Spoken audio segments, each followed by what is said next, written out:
Okay, so I'm Darielle Tallarico. I think I know everybody here, but I'm Darielle Tallarico with Tipping Point Strategies. And I have the contract to do the public engagement work for Next Generation Hydro. So I'm going to introduce to you Justin Furby. He is the president and CEO of Yukon Development Corporation, and he's going to welcome you. Thank you. First off, I'd like to acknowledge we're on the traditional territory of the Kwalin First Nation and the Tonquachin First Nation. I'd also like to actually just introduce very briefly the board of directors that are here tonight. John Herrick, Colin Young, John Weirda, Michael Lauer, and our chair, Joanne Farley.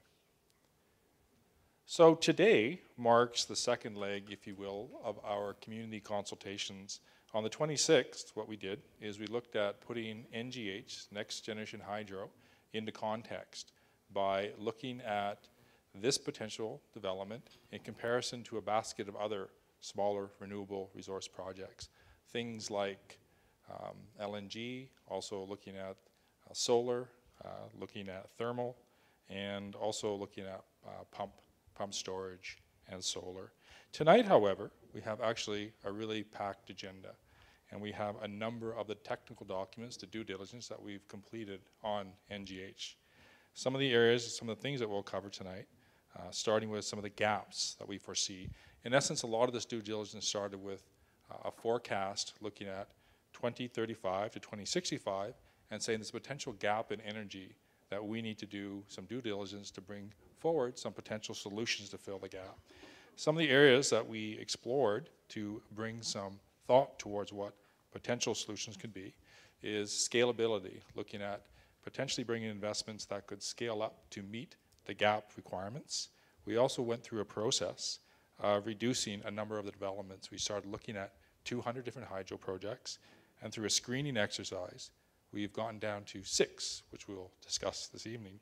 We also looked at the possibility of a transmission study, looking both at potentially linking up our grid to Alaska, but also BC.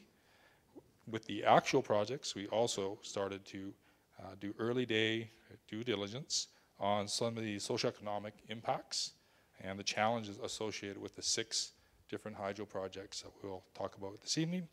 And last, the last due diligence piece we'll talk about is some of the costing assumptions on the 6 different projects. So one of the last couple of messages, and this is important for us, is where we're at now is we haven't actually selected a site, but we are going to show the 6 sites that have not been eliminated. And we're going to talk a lot about the assumptions that got us to finally 6. And this evening, and hopefully there'll be occasions like this, is our opportunity to come and start not only the public discourse, but also the transparency piece, and really publicly release the due diligence we have to date. And hopefully this starts a lot more dialogue.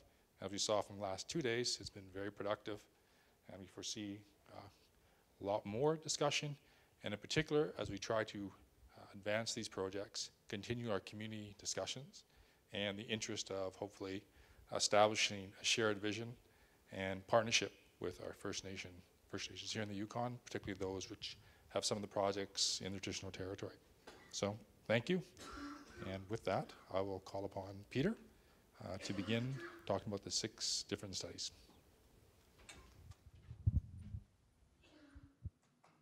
Thank you very much.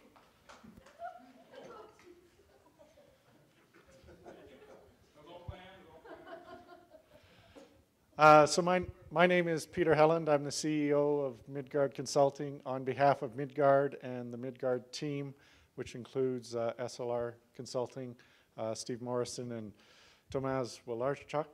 Oh, I hope I got that, or at least close. Thank you very much for taking time out of your Friday evening to spend time with us. Hopefully we're not too boring, but we're just going to jump right in and run right along. So a brief recap of where we've been. As Justin said, we've come from 200 sites down to 10, and that was presented earlier this year. The 10 sites are shown here on the map. They are Fraser Falls, 2 Mile Canyon, Detour Canyon, Granite Canyon, a project called NWPI on the Teslin River, Hoole Canyon, Slate Rapids, Upper Canyon, False Canyon, and Middle Canyon. The Yukon faces some challenging decisions as they decide how to move forward with their electricity, to meet their electricity needs. One of the main challenges is there's a demand for, or a peak demand for energy in the winter, the cold winter months. And as an islanded grid without connection, electrical connection to your neighbors, you must self-supply all your own electricity needs. And SLR will get into a little bit more detail, but all this must be done in the context of balancing the environmental, cultural, socio-economic impacts along with the technical and economic constraints. Energy demand, just a brief recap, according to forecast, approximately 53 megawatts, 265 gigawatt hours of energy required in 2065, with the peak demands, the peak monthly demands occurring in the winter time and far lower demand requirements happening in the summer. So the ideal energy source, if you will provide winter energy, winter capacity, and that becomes the emphasis and focus. So what did we do? At the end of sort of early this year, we had 10 projects, and one of the conclusions was that the projects were often too large as studied historically. So we took it on to look at those projects, resize them, see if they could work together in combination with each other, once again with a goal of reducing the size of the projects and then reconciling the different combinations that we could evaluate to see if there were better solutions. And in fact, when it came time to compare it to the forecast demand of 53 megawatt peak, 265 gigawatt hours with energy coming in the winter time, primarily, we were able to reduce the size of the projects as historically studied. So for example, Detour Canyon reduced in size from approximately 208 square kilometers, just over 200 square kilometers, to 130 square kilometers. Fraser Falls, just under 600 square kilometers. We were able to reduce the reservoir size in half to 300 square kilometers. Granite Canyon, a little over 400 to a little less than 200, and on we go. So we were able to resize the projects. And in terms of recombination, what we found was combining projects such as False Canyon and Middle Canyon together so that they work as a combination with one project upstream on a river and the other project downstream. We were further able to reduce the footprint of those projects. Similarly with Slate Rapids and Hoole Canyon. And at the end of all that work, we ended up with 6 sites. 4 standalone sites, Fraser Falls, 2 Mile Canyon, Granite Canyon, and Detour Canyon, all with reduced sizes compared to how they had been studied historically, with the exception of 2 Mile Canyon, which was left at the same size as historically studied. And then Cascades, primarily Slate Rapids, Hoole Canyon, and False Canyon and Middle Canyon. So now that we have these resized projects with the smaller reservoirs relative to historic study, we go in and we look at the costs for those projects. And really, the cost of a project is made up of the different project components. So what I'll take you through is a generic project description showing you the elements, the cost elements, if you will, that go into a project. So we have our river running from the top of the page to the bottom, or the top of the screen to the bottom. There's nothing at the site. The dam site is proposed to be approximately in this location.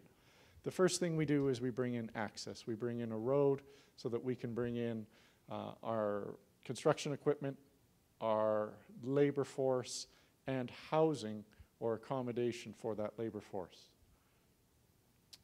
to mitigate water quality issues and other things like that, and Steve Morrison and the SLR team will talk about that a little later.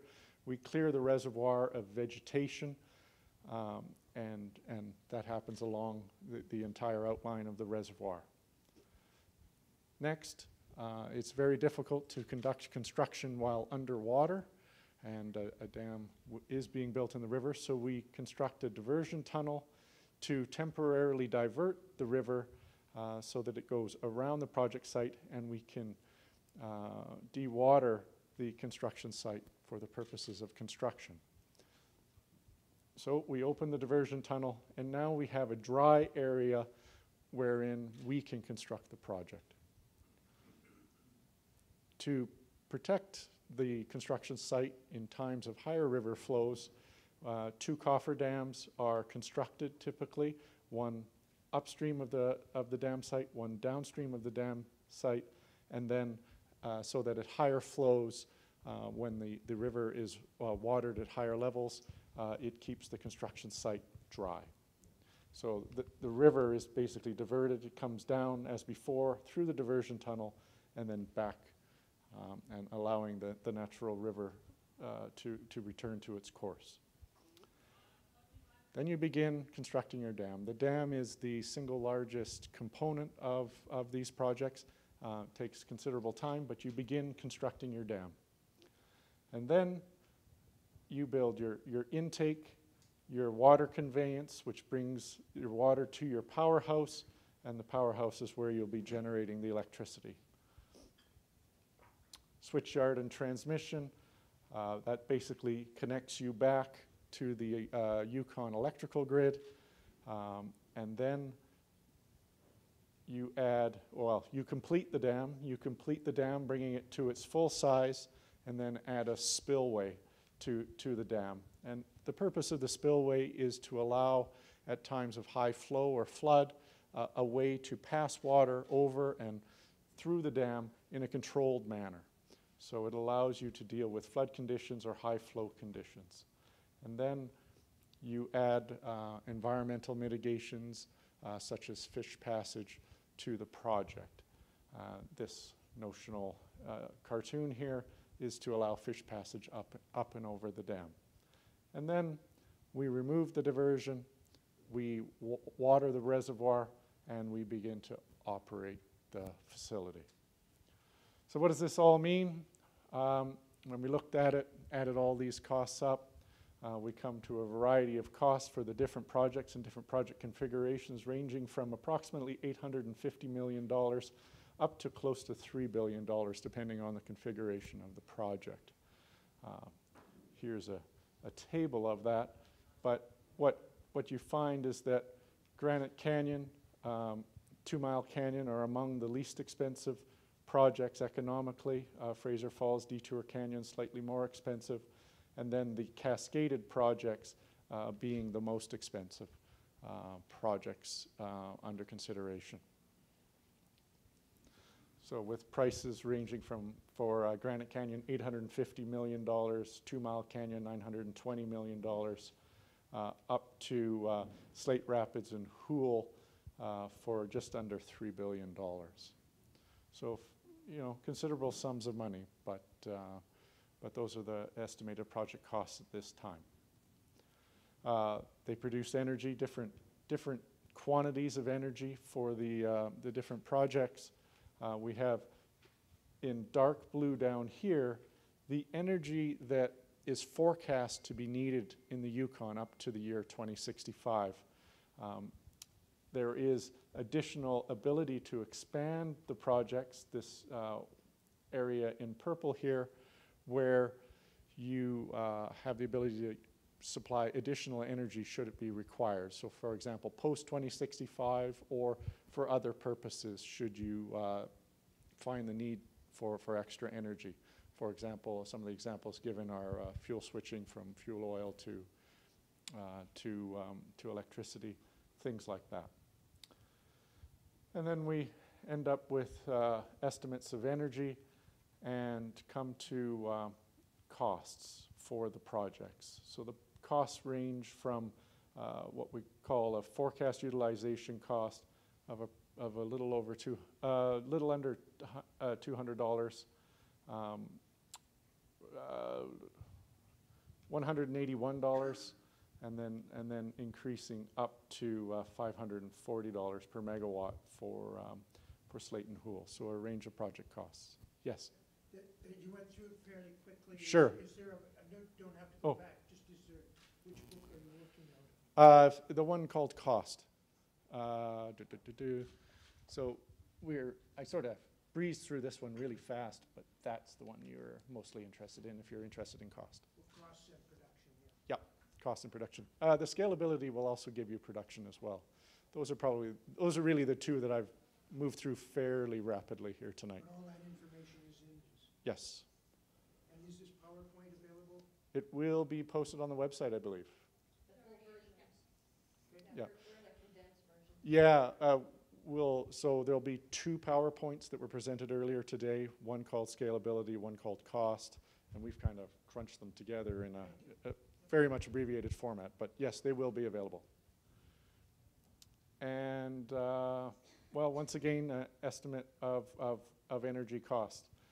If all the energy was used and useful in the Yukon, and it isn't, unfortunately, because the Yukon is an island. For example, Granite Canyon, the price would be as little as $68 a megawatt hour. So that's like 7 cents a kilowatt hour in comparison to your electricity bill, which 12 cents? I don't know. Yeah, somewhere like that. So it would be less. But because the Yukon is an electrical island, surplus energy, you're not able to trade it with your neighbors because you are an electrical island. As a result, that surplus energy that is potentially generated isn't, you're not able to do anything useful with it, so you have to waste it, unfortunately. And so, for example, in the summer in Whitehorse, you see large quantities of spill over the Whitehorse facility. That's energy that the Whitehorse facility could produce if there was a place to send that energy, a market to send that energy. The next paper Michael Walsh will be presenting talks about the economic viability of connecting to neighbors so that these projects can trade away surplus energy with your neighbors. And with that, I will introduce Michael Walsh. Michael Walsh is an economist at Midgard Consulting and one of the founding principals. And he's the author of the transmission market paper, which looks at interconnection to the Yukon's neighbors. Good evening, everyone. Thank you for spending some time with us tonight. I'm going to talk about transmission. There's in terms of the technical papers, there was 2 technical papers. One was a transmission technical paper, essentially figuring out technically how to get a line between Yukon and the neighboring jurisdictions. And the second paper, which I authored, was looking at the cost-benefit analysis of that work, which is summarized in the next, I think I used 4 slides to summarize all that. Let me talk about the methodology, essentially what I just said.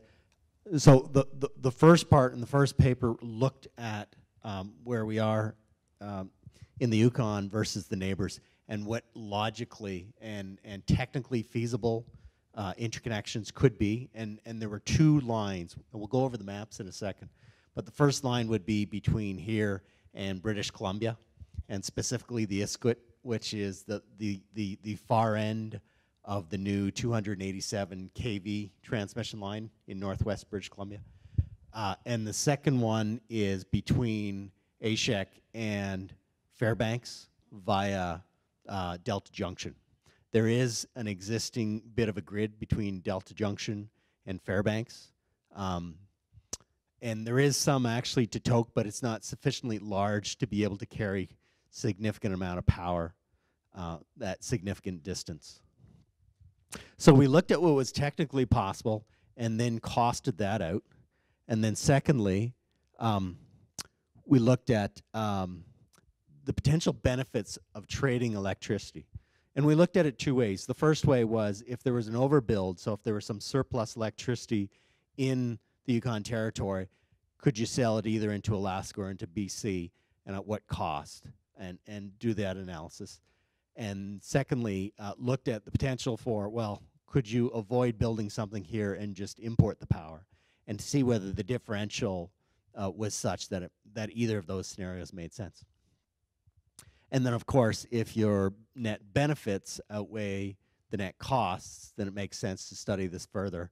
And if it doesn't, then it doesn't. It doesn't make sense to study it further. So the first alternative transmission line, as I said, was from Whitehorse. Because the distances are so long, this is about 763 kilometers to be overly precise. You have to go from the heart of the system, where the system is strong enough to be able to move power that far. So you need to have a sufficiently large transmission line. In this case, because you're connecting into 287 kV transmission line, kV is kilovolts. So the biggest lines you tend to see in North America are 500 kilovolt lines.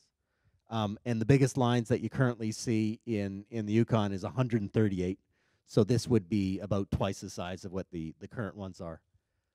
And again, so you'd be connecting from the heart of the system, basically Whitehorse, down to Iskut, which is a recently completed transmission line in British Columbia.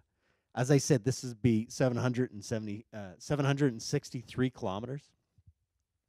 And the total estimated price, which you'll see on the next slide, is approximately $1.7 billion. And just to put it in context, this transmission line was recently completed. We had some involvement in working for the First Nations in the negotiations of this transmission line. Between Skeena and Bob Quinn Lake, this is about 380 kilometers, and it ended up costing about $770 million. So our numbers are, again, a bit of a top-down approach, looking at recently completed lines as well. Not just this one, but some other ones as well. And given the size of the line, very approximately, you could move about 100 megawatts. Depending on the time of year and depending how busy that line is, you can move about 100 megawatts. So, which is really quite a lot, because the total installed capacity in the Yukon is about 100 megawatts. It's a little bit lower. The second technical alternative, is looking at moving from the territory to Alaska. And again, you're going into the rail belt. This system is big enough where it makes sense. You could do some trade. And the new line that would be required, this line would be 230 kilovolts, so slightly smaller than the British Columbia one, but in the same ballpark. This is 660 kilometers. And you would start at Ashek because the system's strong enough and you got a good solid facility there. And you'd move to Delta Junction. Between Delta Junction and Fairbanks, it's 138 kV system. So the amount of power you can move is limited by that bottleneck. And so it's more like 75 megawatts than the 100 we'd previously talked about. This line, because it's a smaller voltage, smaller distance, but it would still be about $1.3 billion to construct that. So we looked at what was technically feasible, costed that out, and then we looked at the potential benefits. So what you're presenting here in this table is you're seeing, we looked at the export. We also looked at the import, and some of those details are in the paper, and we can talk about that if you have any questions. But we looked specifically in this case at the total amount of power that, if you had excess power and you were selling into these markets, what could you expect to gain looking over a 30-year period? So looking at these costs, and these costs look a little bit different than what we previously talked about, because there's present value going into this. So this includes the cost of construction as well as operations, discounted into the future. And so what we found was that although you would benefit from selling power into these jurisdictions, the size of that benefit, estimated around $200 million, is much smaller than the total estimated cost of not just building the transmission line, but as well as overbuilding the generation. use some very basic assumptions in the generation. We have better numbers, the ones that Peter talked about. But again, this was just the assumption for this exercise that we used. And as you can see, when you add up the positive benefits and you subtract what are the costs, that you end up with a net negative benefit. So in other words, it doesn't make sense to pursue this strategy.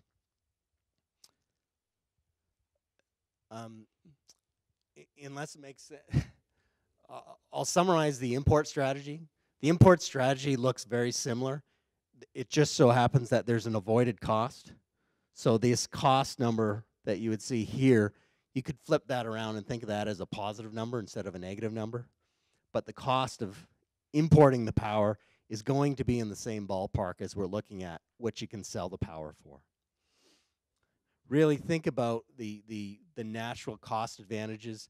If you generate power in the Yukon and you sell it either into Alaska or into British Columbia, the truth is you're all using similar technology and the cost advantages are not huge. So whether you buy it or you're selling it, you can expect the price to be somewhere between, you know, the broad range would be $50 and $150, but really $100 is a very good estimate for what you could sell this long term or could buy it long term. And so that's how we generated these numbers. So if you think about the import, really, again, what dominates is that the cost of transmission is high enough that you need to have exaggerated either volume or price in order to overcome that obstacle and make it make sense to either import or export. So really the conclusion of the paper is that looking at a long transmission line doesn't make sense in the current context. So there's a lot of questions today, like because we had the workshop, a lot of people talked about this. There was a lot of interest on the transmission. It's very expensive, but some people thought, gee, wouldn't it be nice if we had the transmission line, then we wouldn't have to build a hydro project or whatever, some sort of project up in the Yukon. But based on this, we ended up seeing that it'd be very expensive, and so at this point, it's not very viable. But it did cause some conversation today. And we did bring up the fact too that having a line that long, you could end up having, you'd be vulnerable, just like with the internet connection that we have with the fiber cable, of disruption online. There's other complications that go with it as well. So if you're really keen, you can dig into the report and learn about those that further complicate the transmission line option. Okay, good? Yep. Good. Thank you. Okay, thank you. Next up, we have the social, economic, environmental high-level assessment of these projects, these hydro projects. I'm with SLR Consultants, and I'm a principal at the company and led the project for SLR work with Midgard on the environmental and socioeconomic effects. Tom Malarchuk is a social economist with our firm, also an environmental assessment expert. So we're going to tag team this presentation. I'll be talking and Tom will be talking. We'll be going back and forth. I think the first thing to point out is the handouts for the meeting tonight. There's a summary of what we're talking about. There is a series of maps that start on page, don't know what page it is. Oh, there's a series of maps, and then there's a table 16 at the end that summarizes all the key advantages and disadvantages for each site from an environmental perspective and a socioeconomic perspective. So that's a good summary for you after the meeting's over or during the meeting to look at. The report itself that's available at the front of the room is a synopsis of the work we did that talks about each site, talks about the general effects from hydro projects, summarizes the biophysical natural resources of Yukon, and then it goes through a site-by-site description of the advantages and disadvantages, or the pros and cons of each site from an environmental perspective and a socioeconomic perspective. So the reports are back there, and there's a lot of information. The important point, I think, also is that this was a desktop exercise. We didn't ground truth anything. There's no baseline information. It's simply a desktop exercise using publicly available information. Websites, peer-reviewed papers, everything we could find. We did quite a bit of the research from our Whitehorse office, and so it's publicly available. That hasn't been sort of ground truth. So just keep that in mind. We're operating about 30,000 feet here. The intent is to get some of the issues on the table that we see in regards to hydro projects, advantages and disadvantages. So a simple message, all these hydro projects will have effects. They will have effects on the environment and the socioeconomics of the territory. There will be effects. Some are better than others, some are worse. We'll talk about a few of them. So the objectives of the presentation is to provide a summary of the technical paper that's at the back. We want to make sure there's a fairly clear understanding of the approaches that we used and to gather some initial feedback. I won't dwell long on this, but you've heard about it before. This project started with 200 sites. We're down to 6 sites. And the screening, this is a shortlisting exercise. Oops. So this is a planning exercise. And it's intended to develop some ideas around long-term possibilities for hydro development in the Yukon. So there are 6 sites. Peter referred to them. Fraser Falls along the Stewart River, 2 Mile Canyon along the Hess, Granite Canyon, a mixture of the McMillan and Pelly Rivers, Detour Canyon along the Pelly, and cascading or combination of Slate Rapids and Hoole Canyon, which is a run-a-river project along the Pelly, and False Canyon and Middle Canyon, basically along the Francis River. So those are the 6 sites we're going to talk about. These are the sites here: Fraser Falls, 2 Mile Canyon, Granite Canyon, Detour Canyon, Slate, Hoole Canyon, False and Middle Canyon. The approach we use, it's a general overview. It's a high-level overview only, and we focused on 3 principal areas: fish and fish habitat, wildlife and wildlife habitat, and socioeconomic considerations. We thought those are the 3 principal areas to look at with this desktop exercise. The environmental effects are often characterized as potential, given it's a desktop exercise. Now, we generated a lot of information through this. It was a GIS exercise, overlaying different levels of information, and we had to pull it together somehow. We thought the best way to pull it together was using a scorecard. So we've got a lot of data, a lot of information, and then we pulled together using a scorecard, a ranking system for each site. High, moderate, higher, moderate, or lower, that's really a judgment call. But the intent of the ranking was to summarize the analysis for the planning purposes of the project. We're not going to talk about ranking tonight, but we just did that to pull it together. The reason we're not going to talk about it is that the ranking may change based on new information, new ideas. But you'll see it right in the report. And finally, as with any project proposal in Yukon, whether it's a mine, a highway, oil and gas development, or hydro project, it goes through a very rigorous process at YESAB and a very rigorous process at the regulatory phase through the water board, land use permits, leases, things like that. But again, this is simply planning. So what did we do? In terms of the fisheries evaluations, I should say this is a team effort. Hatfield Consultants led the fisheries work. I'm summarizing their work. So it was SLR, Hatfield, and a few other folks. So there's a team behind this. The key considerations for fisheries was the barrier to fish movement because of the dam, the dams in terms of spawning, migration, and triggers, potential effects on spawning, rearing habitat. We examined fish presence in the reservoir footprints, both upstream and downstream of each site. And we used a series of key data sources, including data from DFO and other sources, the Yukon government, and other sources as well. We identified known presence of Aboriginal fishing camps using published literature and government websites. But it's not a complete list. We did the best we could, what we could find, but it's not complete. And there's no traditional knowledge incorporated in this work because it's a desktop planning exercise. We also used a precautionary approach and focused on salmon because it's so important to the territory. And maybe Al can verify this, but I think 25–30% of the Chinook run in Canada comes to the Yukon River Drainage Basin. So it's an important resource for us, and we took a very strong precautionary approach in regards to salmon. In terms of wildlife, we evaluated, we looked at conservation areas, we looked at species at risk in the various dam footprints, And we also looked at Yukon's wildlife key areas. It's a Yukon government environment system that we used to find key species that could be an issue in these reservoir footprints as well. And we used known caribou ranges as well. Tom. Good evening. Good evening.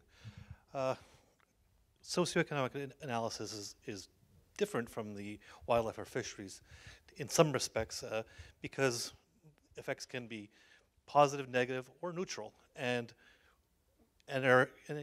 they can be perceived differently by the individual who may be affected. Some people might see one type of an effect as being beneficial to them, or another would see that same effect being harmful to them. So it's in that way, it's a more difficult balancing exercise. So keep that in mind.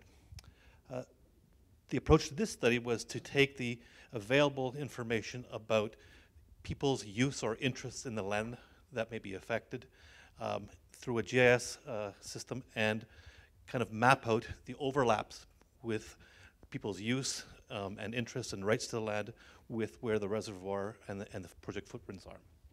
And so we examined things like First Nation settlement lands, their interim protected lands, looking at renewable resource areas that have been mapped, such as timber harvesting areas, non-renewable resource areas in terms of service rights for minerals and mining. We looked at the presence or absence of known historic and archaeological sites. This was provided by the Yukon government itself. We also tried to estimate the potential employment and business activity associated with these types of this investment.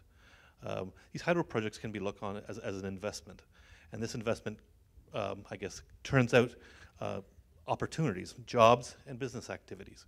So we looked at both direct and indirect jobs created in the Yukon during construction and operations, potential contribution to the Yukon's gross domestic product, which is the kind of surrogate for how much money is in the economy, how much does this generate in terms of a potential business activity. These were all based on the cost estimates that Peter presented earlier, very high level. And then what we did is we took those numbers and used the Yukon government's economic impact calculator to come up with the values that you see in our report. We also kind of looked at who might be able to capture some of these benefits, where these benefits might be allocated. So we looked at the supply of labor to the 6 priority sites in terms of nearest communities. In terms of Aboriginal issues, we looked at the potential loss of areas available for Aboriginal activities due to flooding of the reservoir. And we wanted to kind of examine the effects from a community well-being lens.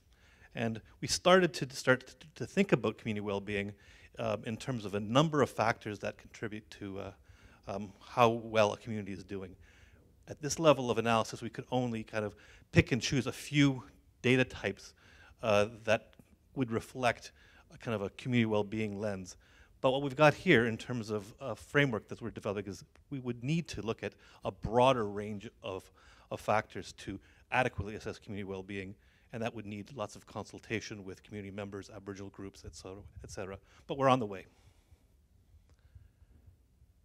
So this is an example of a kind of a table that you'll see for each site, where we detail for the various kind of factors that we looked at, and here's kind of quantified the data that we managed to glean from the GIS databases and other data that we have.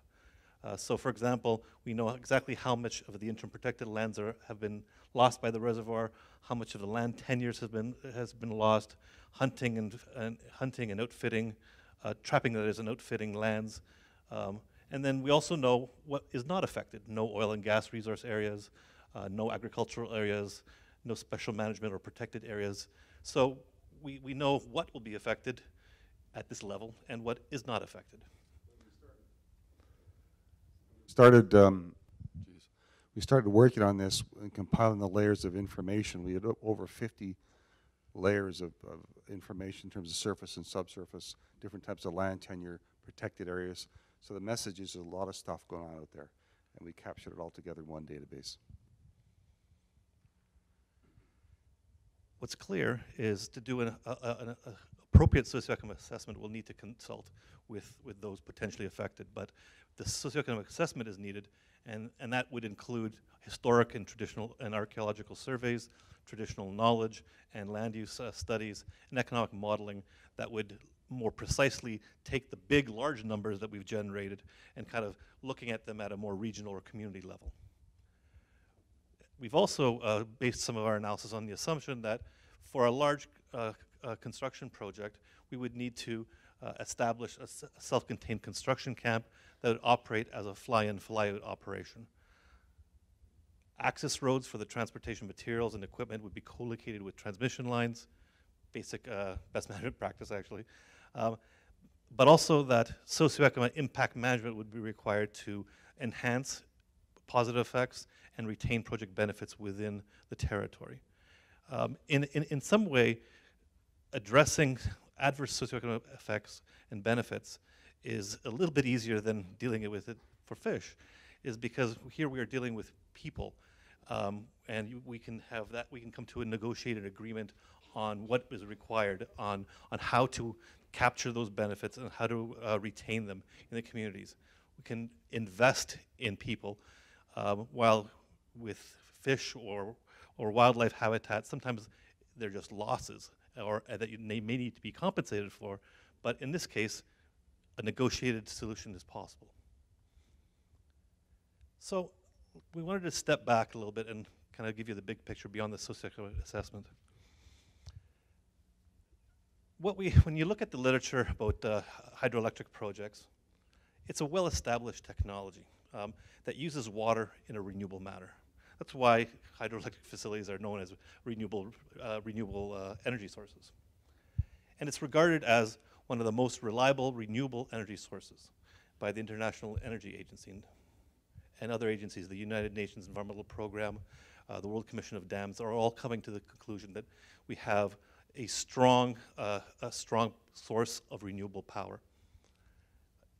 What's also good about hydroelectric facilities is that they can be readily integrated with other sources, whether they're solar, wind, diesel for that matter, coal, whatever. It is the nature of the beast in terms of capturing the water flow, transforming it into electricity that allows us to put it into a mix that makes it quite a flexible and useful energy source. The last bullet means that hydroelectric projects are seen as a low greenhouse gas emitter, and in today's climate change discussion, that is seen as a plus. And once again, the low contributions to greenhouse gases is being recognized internationally as something that gives hydro projects a plus. But as Steve said in his opening remarks, there are some facts that need to be acknowledged and put on the table. Hydro projects create reservoirs. That means we will have to flood, inundate land. We have to impound rivers and regulate their discharge. That's the nature of the beast.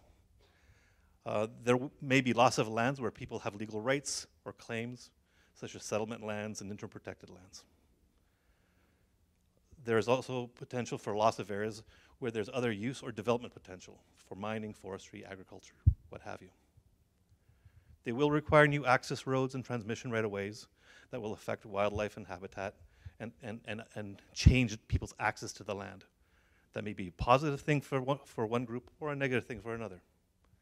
Certainly they'll affect stream flow, fish, and fish habitat. So it's not hydroelectric projects have their adverse effects, without question. But these effects, when you look at them from an ecosystem perspective, really reflect a change in the ecosystem. In terms of these changes, some may be positive, some may be adverse depending on the species. And that goes for aquatic species and terrestrial species. There is no question that there is benefit to local and regional economies. Yukoners and local communities will benefit from jobs and business activity. Large projects created new additional demands and place additional demands on local and regional health infrastructure, roads, safety, and social services. These are things that can be managed right up from the top to the bottom. So really, after many decades of having hydro projects around the world, and certainly here in Canada, the key environmental and socioeconomic issues are well known. We understand what they are, and the scientific community, the regulatory bodies, and the water power industry itself certainly can manage these things, can deal with these things in a responsible, in an environmentally responsible manner. What's best about this whole thing is through this experience, best management practices have been developed that will allow us to learn from others and incorporate those things into the planning and design and management of these facilities. So some of these best management practices that have been developed, for example, there's best management practice for some of the key adverse effects: erosion, sedimentation, such as shoreline controls, riprap protection, revegetation measures, measures to deal with water flows, and the optimization of the operating regimes of these facilities so that downstream effects and downstream fish and fish habitat is protected. Issues of water quality in terms of the water quality in the impoundment, the removal of organic materials prior to the flooding to limit the decomposition of reservoir. That's kind of the practices that have been developed for large reservoirs. Certainly we talked about fish passage. There's now lots of experience about how to manage the migratory fish species in a river system through use of site-specific fish ladders, mechanical fish elevators, diversion channels, what have you. And then there's ways of maintaining ecological diversity that may be lost through fisheries offsets and other compensation measures for wildlife. There are also a similar type of list for socioeconomic impact management best practices. And those ones, if I may, those ones really depend on the ability to consult, to engage those potentially affected in finding solutions that match their needs. Sir, you had a question. The question, from my understanding, for the record, is that are we sure that there are economic benefits? Because there, according to you, sir, in the James Bay area, the Cree communities remain to be poor First Nation communities, some of them, right? Yes, there are many examples of projects where the First Nations communities have not benefited. In those cases, they have tremendously. They may still remain poor, but the advancement and the ability to lift, to develop their economies has been tremendous in terms of their part of the economic fabric of those areas. They own airlines. They have investment in the logistics industries, the construction industries. It's kind of very similar to First Nations along the Mackenzie gas pipeline route, where several years ago they were very, very poor, and now they're at an economic development stage where they can take advantage of the investment that is being made. So they're very similar. The economic benefits are real and tangible. Okay. So that's a bit of background to the work, the study that was done, and a bit of context setting on hydro. And now we're going to go through each of the 6 sites and just to list some examples of the pros and cons of the different sites. And again, these are all laid out in the report. For each site, there's 6 to 10 pages of analysis that goes into some detail. So this is just a quick overview. So we'll go through each site. The first site is Fraser Falls on the Stewart River. Just to remind you what that site is, it's a reservoir of approximately 31,000 hectares with 40 kilometers of new road and 48 kilometers of new transmission line. It will meet the forecasted baseline energy demand in 2065. The capital cost about $1.23 billion, and the over a 3-year construction time period with an operating cost of about $8.7 million per year. This is the site here. Again, these maps are in your documentation that you have, or it was handed out tonight. Here is the dam down here. Here is the reservoir up here. The small little orange up here, if you can see it, that represents full service level when the reservoir is full up to its maximum level. And these lines here represent, remember we talked about wildlife key areas, or WKAs. That's what these lines represent that we got from our GIS analysis. This purple line is an example, I believe, is caribou.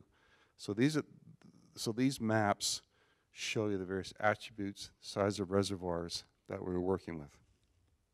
So in terms of the summary of the positive and negative effects, from the fisheries perspective, 31,000 hectares is a fairly large reservoir, so that'll have an effect on the fisheries.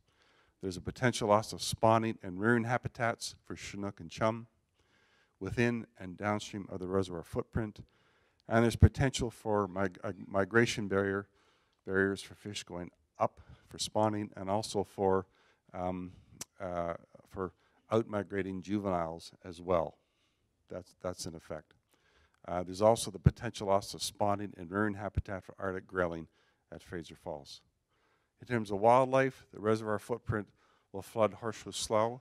It's a protection area. It's a habitat protection area. It's a key area for the local First Nation, so that will flood that. That's a negative effect.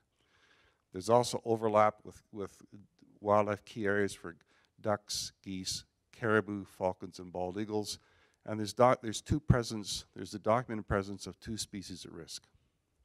Again, the reason we're doing this is to get this kind of factual information on the table for discussion purposes. So this is what we've found so far. In terms of the socioeconomic side, it has the largest reservoir footprint that does result in quite a bit of overlap with renewable resource areas like trapping, outfitting concession, and other rights. So that is an issue with the flooded reservoir. There's also an Aboriginal fishing camp at Fraser Falls and other fishing camps. There are known sites of heritage and cultural resources, and we know that this area is fairly high archaeological potential, and there's overlap. The reservoir overlaps 3,300 hectares of NND settlement land. So these are the kind of constraints. However, we know there's substantial economic benefits. That's the positive. And these are summarized in the tables. Yes, Jim. Economic benefits? Let's talk about that. At this level of analysis, what we've got with the numbers that are presented in our report, look at direct and indirect jobs that are generated, opportunities in the Yukon, and we look at the GDP generated within the Yukon. So Yukoners, in general, during construction and operations. We do the numbers both ways. And we included leakage outside of the territory as well. We included leakage. It'd be a big project, and it'd be tough for the Yukonists to provide all the labor required for it and all the skills. So there's some leakage outside as well. So it includes all of that. It's all in the report. Yeah. The next site, Site 2, 2 Mile Canyon along the Hess River. We know that the reservoir that we've modeled is around 10,000 hectares in size, with approximately 110 kilometers of new road, 113 kilometers of new transmission line. We know that 2 Mile Canyon is able to meet about 97% of the forecasted load at energy demand. The capital cost is $919 million over a 3-year construction period, and the operating costs are about $8.5 million per year over the life of the project. Here it is here. Here's the dam here. This is a combination of access road and transmission line. Again, the orange represents full service level when the reservoir's up to its maximum height, and here's the size of the reservoir. In terms of a summary of the effects on the fishery side, you're flooding 10,000 hectares, over 10,000 hectares along the Hess River and Pleasant Creek, which may result in loss of spawning and rearing habitat for Chinook and chum. There's potential migration barriers. That's going to be a common theme with all these sites. Potential migration barrier for upstream habitat for Chinook and chum and for out-migrating juveniles. Loss of spawning and rearing habitat for Arctic grayling, and the change in the reservoir volumes as it goes up and down with drawdown can affect tributary streams as well, which could affect fish habitat. Now, in terms of wildlife on this site, there's really not a lot of protected areas or conservation areas in terms of wildlife in that area. There's a lack of, the reservoir footprint doesn't seem to overlap with any wildlife key areas. And we didn't find any documented species of risk in this area as well. So that's some of the advantages. In terms of socioeconomic, there's substantial economic benefits. It has the lowest reservoir footprint. So in other words, there's a low overlap with renewable resources, trapping concessions, things like that. And there's a low overlap footprint with non-renewable resources, quartz mineral claims as an example. And it's got the smallest reservoir footprint, so that's an advantage. The next site, Granite Canyon along the McMillan and Pelly. The reservoir is about 17,600 hectares with about 15 kilometers of new road, 15 kilometers of new transmission line is in the model. Granite Canyon is able to meet the forecasted baseline energy demand. The capital cost, $847 million over 3 years, and operational costs about $7.2 million per year. This is Granite Canyon here. Here's the dam location. This is the reservoir here. This represents, this purple line as an example, is a caribou wildlife key area, and these other lines represent other wildlife key areas. In terms of the summary of the effects, on the fishery side, we know there's potential for downstream effects in areas of special cultural consideration for fisheries. I believe there's some real issues with Chinook in this area. There's a potential migration barrier for upstream habitat for Chinook and chum and for out-migrating juveniles, potential loss of spawning and marine habitat for Arctic grayling, and the changes in reservoir volumes can affect tributary streams. Same story as the last site. In terms of wildlife, there's not a lot of conservation areas or protected areas. There is some overlap with in terms of WKAs with waterfowl and woodland caribou, possibly the Tachin herd. And we know there's a presence of at least 2 species at risk in the reservoir footprint area. In terms of socioeconomics, the economic benefits are considered moderate in the analysis. They're substantial. It's a big project, but they're not as high as the other sites in a relative way. There's presence of Aboriginal fishing sites within the reservoir footprint. There's a high area of reservoir footprint overlap with Selkirk First Nations settlement land. I think it's 8,800 hectares or something. So there's a big overlap with Selkirk settlement land, which is a disadvantage.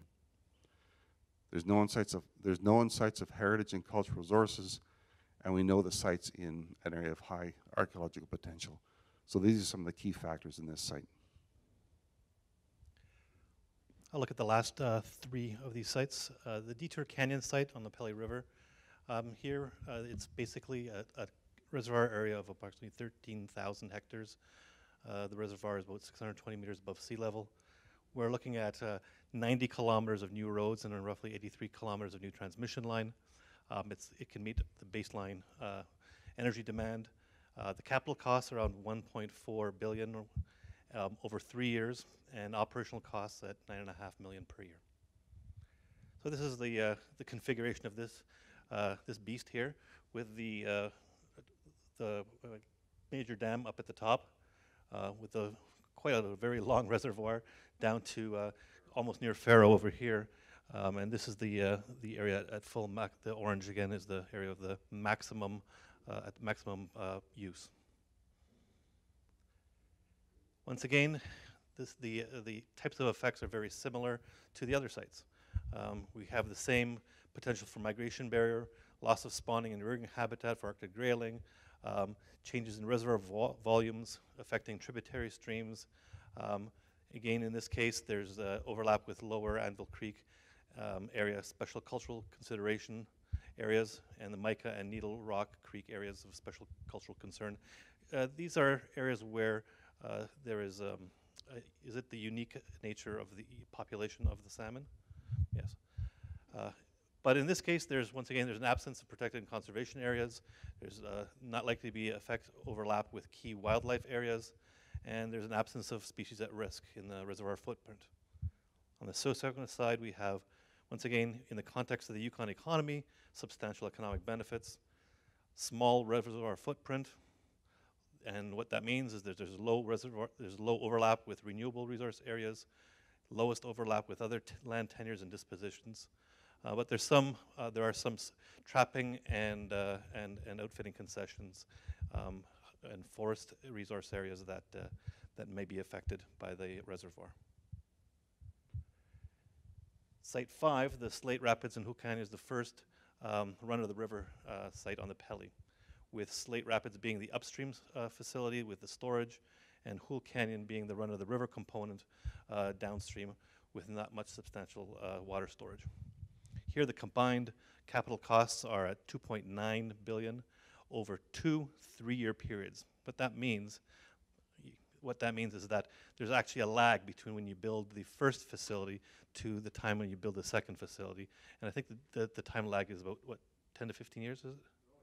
Longer than that. Oh, 20 plus years. 20 plus years, sorry. And so but when you look at it, the total operation cost is around $15 million per year. We've assumed that the Faro to Watson transmission line corridor is in place. And of course, it meets the baseline demand. So here's the Slate Rapids and Hool Canyon. If you notice, there's a lot of these green, purple lines and other constraints. We have the dam facility right here. We have some saddle dams here to limit the reservoir and maintain storage. What we've got here is also flooding of a lake, the Fortin Lake and Pelly Lakes. In terms of the effects, and then there's the Hool Canyon run-of-the-river component with a dam at the top end, and then the maximum kind of area that would be affected at peak demands, peak use, that is. So in terms of the positive and negative effects on the fisheries, the flooding it would be 19,100, including Fulton Lake and Pelly Lakes, portions of the Pelly River, and a number of smaller lakes.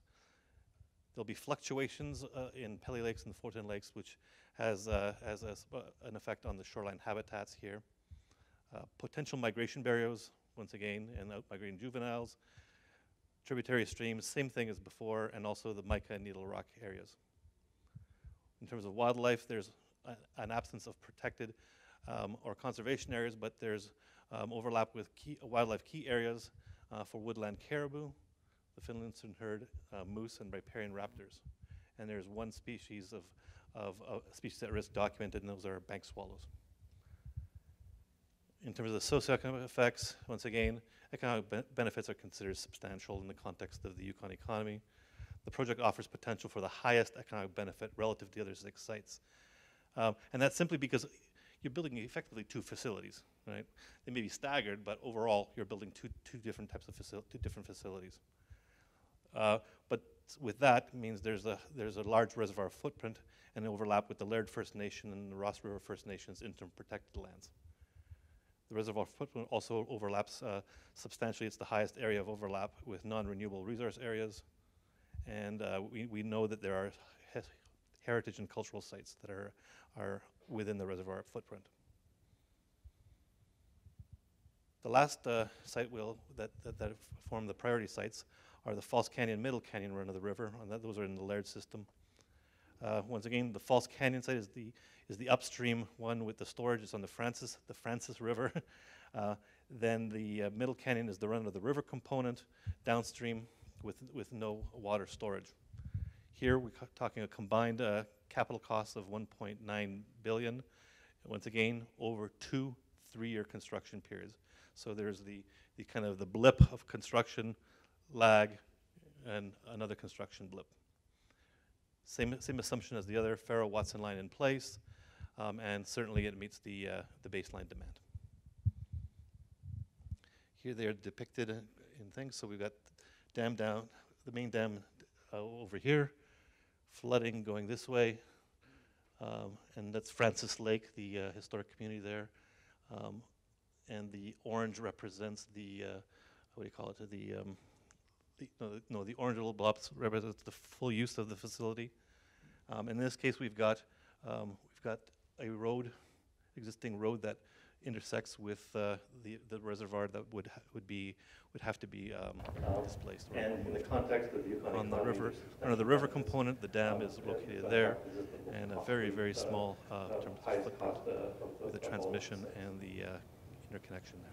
So that's our summary. Here, the flooding of 26,100 has got quite a hectares. bit more analysis Includes in it raising for each Francis site, Lake by with approximately details. There's also appendices, the potential loss of spawning, rearing, details Arctic in terms of grayling, and bull species, trout. in terms of The fish species and at risk. wildlife, It's the first and time there's the ranking system we at use least as in this well. presentation that So bull trout that's our has overview. come And up with again, something just keep different. in mind, it's a planning exercise. And again, it's not the ground truth. migration barrier for us It's intended to give a habitat for snapshot grayling, of these 6 sites in terms of the key migrating pros and juveniles, cons. So that's it. similar Thanks. things. Any questions? But in this case, I believe we have. I think we the focus on can grayling rather than on the sand. stop videotaping now. Wildlife. Yeah. There's substantial overlap Okay, with the wildlife questions, key areas yes. for waterfowl, moose, and bald eagle. 2 documented species at risk sites. These are barn swallows and trumpeter swan. And potential occurrences for 4 other species at risk based on our habitat analysis.